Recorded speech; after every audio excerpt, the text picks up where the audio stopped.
bonjour.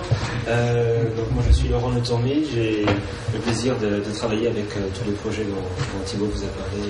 Avec Thibaut depuis une quinzaine d'années, je représente plutôt l'aspect technologique des choses, et aujourd'hui sur l'ensemble du projet je travaille avec 80 personnes à peu près en développement, en architecture, en exploitation sur les grosses plateformes techniques, sur le cloud computing, etc.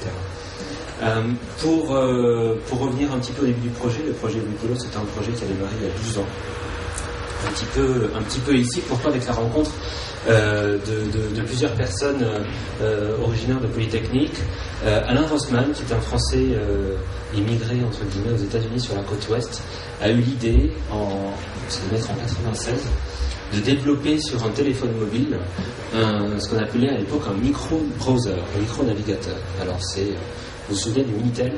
C'était le Minitel mais sur 3 lignes, avec le protocole de communication de données qu'on avait à l'époque sur le téléphone, qui était du GSM Data, donc le modèle 9600, grosso modo, de Wargame, au fil des années 80, mais sur un téléphone mobile. Mais bon, on pouvait commencer à afficher, c'était assez magique, sur un téléphone de quelques lignes, de l'information, du texte qui venait d'un serveur.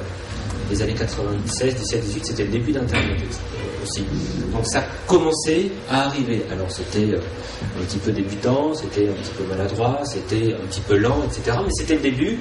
Et avec Bernard Vior, un autre polytechnicien, qui nous a montré à Thibaut et moi l'article d'Alain Rossmann dans Le Monde, qui avait monté sa société sur la côte ouest.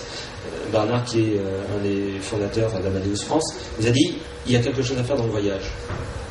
On a enfin de la donnée sur un téléphone portable qui est dans la poche du voyageur, et on a certainement quelque chose à faire dans le monde du voyage. Puisque le voyageur, quand il voyage, il a au moins son téléphone sur lui. Si on peut lui envoyer l'information, s'il peut récupérer l'information, etc., il y a une idée à développer.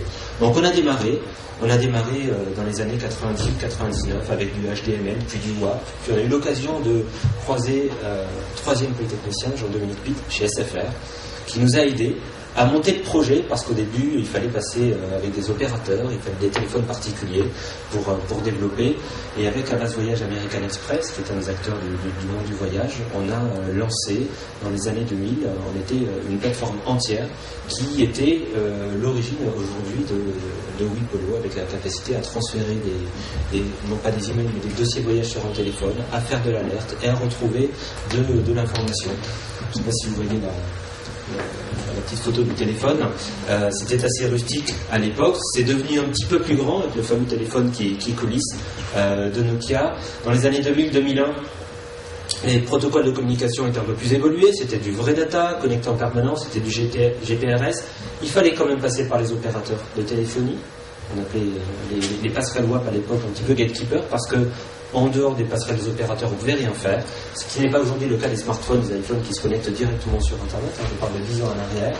Et puis après, la bulle Internet est arrivée en 2001. Et le 11 septembre, où l'industrie du voyage a été énormément bousculée. Donc le projet initial, il y avait un du projet, s'est arrêté un petit peu là. Et elle a repris quelques années plus tard, en 2008, avec principalement l'arrivée des smartphones, parce qu'on est bien dans un usage pour un voyageur. La data, le smartphone, la capacité à développer des interfaces riches, une technologie comme même Internet et des opérateurs, surtout qui s'ouvrent, non pas les opérateurs, mais les constructeurs de téléphones mobiles qui permettent l'ouverture des services, grâce à Apple notamment.